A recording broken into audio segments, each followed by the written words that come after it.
You should be recording this sound. Here's a tip, guys. Okay. Be quiet. Okay.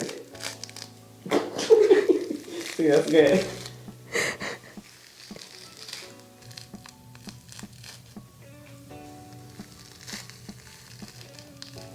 Hey guys, it's Michelle here. So thank you guys for tuning into our YouTube channel. I am really overdue for a trim. The last time I had a real trim was last year, and definitely don't recommend that. And so what I've been realizing is as I've been doing my hair, it's been very difficult to detangle my hair. My styles aren't coming out as great. My wash and goes, even my twist outs are not looking great because at the ends it's like, you know, snagging and the knots are getting all tangled up together. So it's just been very difficult, really challenging as I've been doing my hair. So that's how I kind of been realizing that I need a trim and that I'm overdue.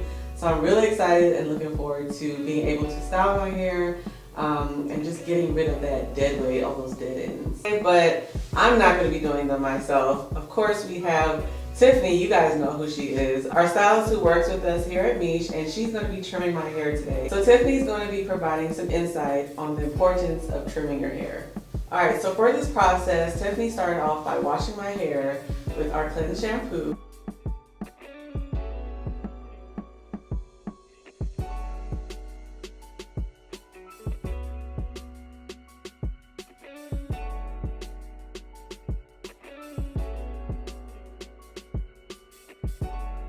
We followed up with our Indulge Deep Conditioner to hydrate and condition my hair.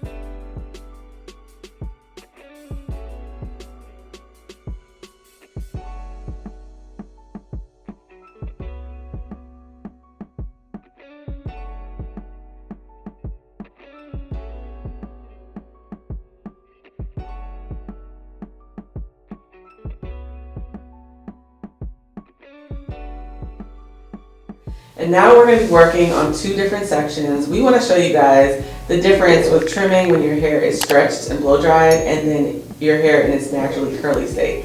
So we're going to split my hair into two sections, as you can see right now. In this section we are going to blow dry it, stretch it out, and we're going to really show you how you can, I guess, look at your ends and see, you know, what needs to be trimmed. And then on this side we are going to show you how to do it on its curly, natural, or naturally curly state.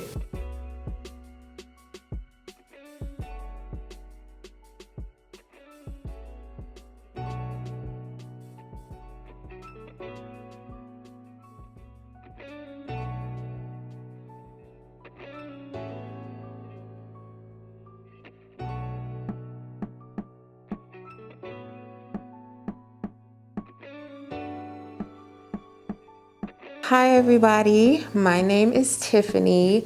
I'm a cosmetologist located in Bowie, Maryland. I've been working with Miche for about a year. What we're going to be doing today is giving Michelle a trim, and I'll be answering questions about trimming, about maintaining healthy ends, how to have length retention through proper trimming, and I'll be trimming Michelle's ends in a stretched state and in its naturally curly state, just to show you all the difference in what you see and the difference in the trims. The difference between a cut and a trim is really just about inches. Normally when you get a trim, you're just cutting, you know, an inch or less.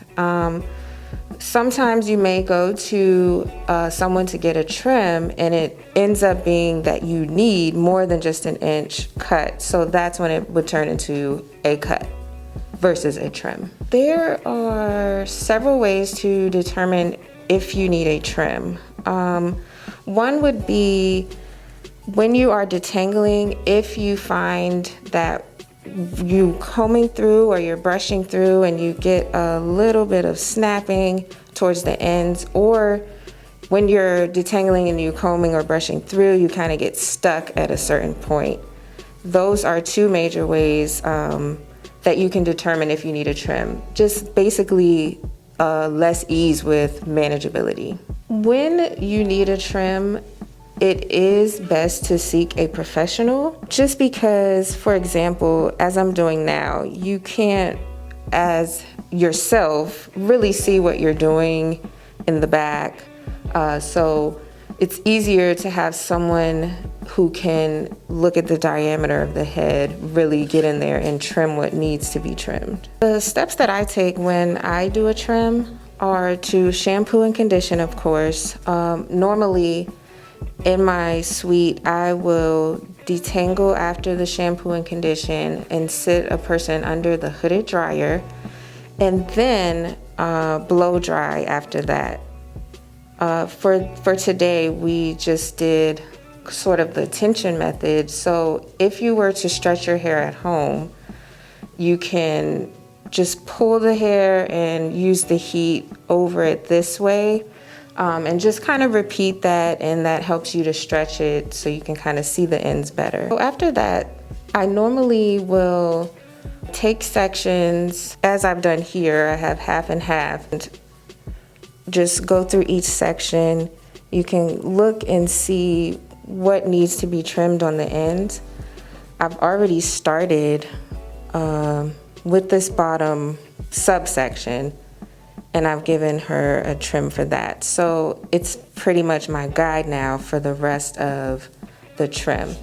So you take small sections, line it up, and use your guide that you started with to continue on with the rest of the trim. Don't try this at home, boys and girls. There are several stylists who cut their own hair though, like trim their own ends and... You said stylist though. Yes, sorry. Professionals, yes. Another one of the things that I do when I trim is to make sure that I show a person, hey, this is what's going on with your ends. This is how much you need to trim this time. And these are steps you can take to make sure that your ends stay healthy. A trim, as we learn in cosmetology school, is 1 inch or less. That is what qualifies a trim. Once you begin to go beyond that, it's really like a haircut. But when you are, like, say you're a person who's waited a while to get a trim, you may need more than 1 inch cut. But a good way to determine that is by just looking at the ends. You can see most of the time where there's the weakness begins, or the dead ends begin from the root all the way down. When you comb down, you can start to see through some of the ends, and that's where you can determine where your cutting line should be. The best way to prevent split ends would be to have a healthy hair care regimen. When you need a trim, it's not always because your ends are split. It's just that they're dead, because our hair goes through growth cycles and the hair dies eventually. So the hair on the ends is the oldest part of your hair, which means most of the time it's going to be dead over time. So when you need a trim, it's not always because your ends are split. It's time to get rid of the dead ends. All right, so we're gonna clip this. How does it feel? It feels weightless. Like, I feel like I just got so much taken off, but no, it feels good because, you guys, I haven't had a trim in a long time. When it's stretched, you can see much clearer. Now, I've already trimmed, so the ends that needed to go are gone, but you can just get a better visual of what needs to be trimmed. Whereas when it's curly and you pull this down, you're not necessarily seeing exactly what's going on the ends. We will still adjust.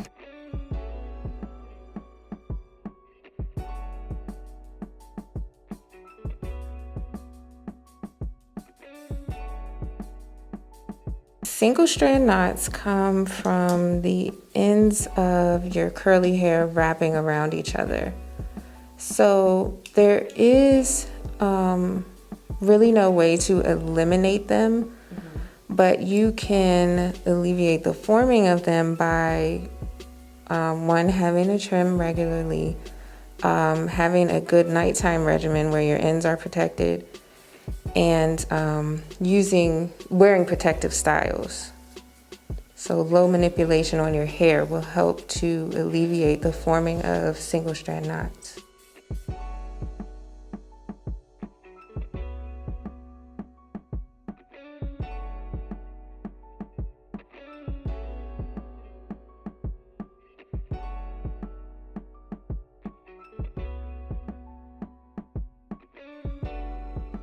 Alright you guys, so I'm not going to be waiting so long to get a trim next time, and the next time I'm going to be getting a trim is around 4 months, which is what's recommended every 4 months. So that will put us at about April that I will schedule for my next trim, because I definitely want to stay on top of it. So I hope you guys found this helpful. Let me know when the last time you had a trim, and also let me know if this video was helpful and you learned something about your hair today and about trims. Thank you so much for watching, and we'll see you in the next video. Bye!